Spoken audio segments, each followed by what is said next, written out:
Pertanyaan untuk subtema pemberantasan korupsi.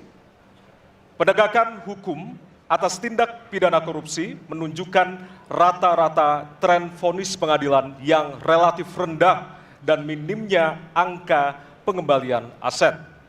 Pertanyaan, apa terobosan yang akan Anda lakukan untuk menimbulkan efek jera bagi pelaku korupsi sekaligus menyelamatkan aset negara yang dikorupsi? Waktu Anda 2 menit Bapak, dimulai dari sekarang. Terima kasih. Yang pertama dari si penegakan hukumnya dulu. Maka kalau saya mulai dari sini, maka yang mesti dilakukan adalah pemiskinan. Yang kedua, perampasan aset. Maka segera kita bereskan undang-undang perampasan aset dan untuk pejabat yang korupsi bawa ke Nusa Kambangan. Agar bisa punya efek jera bahwa ini tidak main-main. Namun yang perlu diberikan adalah contoh dari seorang pemimpin bahwa dia hidup sederhana, dia tidak bermewah-mewah, dia mengajarkan bagaimana integritas itu dibangun. Untuk para pejabat, ada 2 yang penting sekali.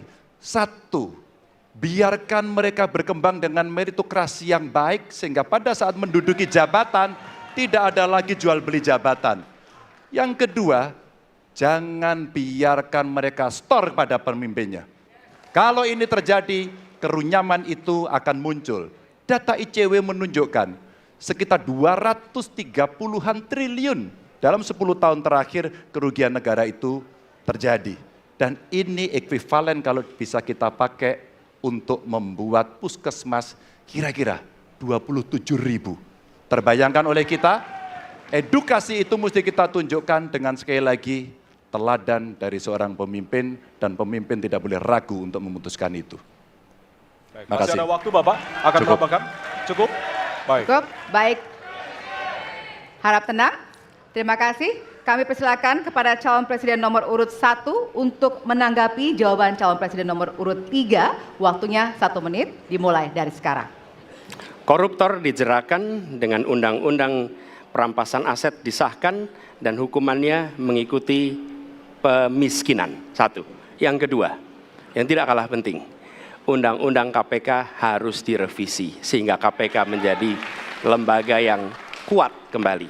Yang ketiga, diberikan imbalan, reward kepada mereka yang membantu melakukan pelaporan, penyelidikan, sehingga ketika melaporkan kita akan punya partisipasi masyarakat dan itu dibolehkan oleh undang-undang. Dengan begitu maka bukan hanya aparat penegak hukum tapi seluruh rakyat ikut memerangi korupsi. Korupsi harus gerakan anti korupsi harus menjadi gerakan semesta yang melibatkan seluruh rakyat. Kemudian yang keempat, yang tidak kalah penting adalah standar etika untuk pimpinan KPK harus standar yang tinggi. Terima kasih. Baik. Ya. Dan selanjutnya kami silakan kepada calon presiden nomor urut 2 untuk menanggapi jawaban dari calon presiden nomor urut 3. Waktu Bapak 1 menit dimulai dari sekarang. Terus terang saja, saya dalam hal ini setuju dengan sikap dan jawaban dari Pak Ganjar masalah korupsi. Korupsi adalah pengkhianatan terhadap bangsa. Korupsi harus diberantas sampai ke akar-akarnya. Kita harus perkuat KPK, kita harus perkuat juga kepolisian, kita harus perkuat juga kejaksaan, kita harus perkuat ombudsman, semua badan-badan yang bisa membantu untuk mitigasi korupsi harus kita perkuat. BPK, BPKP, inspektorat di tiap kementerian ini harus diperkuat. Jadi saya sependapat korupsi harus diberantas sampai seakar-akarnya. Terima kasih. Waktu masih ada, Bapak? Cukup. Cukup.